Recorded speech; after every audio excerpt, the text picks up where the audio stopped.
Nadýchané a mäkúčke zemiakové pagáčiky na posedenie k pivu či vínu.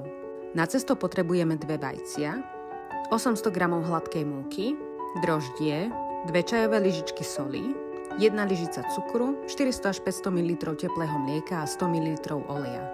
Do misky si dáme múku, vyhrabeme jamku, pridáme cukor, droždie, zalejeme teplým mliekom, zakrieme a necháme vzísť kvások.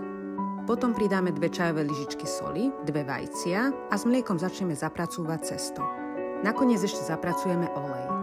Cesto dobre zakrieme a necháme vykysnúť. Medzi tým si nastruháme v šupe uvarené zemiaky a nakrájame maslo. Na pomúčenej doske roztiahneme cesto na tenko. Na polovicu nahrúbo nastruháme zemiaky, osolíme, okoreníme a pridáme plátky masla.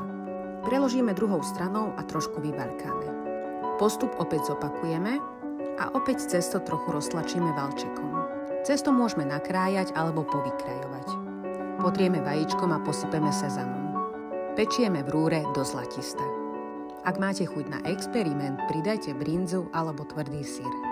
Sú také dobré, že okamžite zmiznú.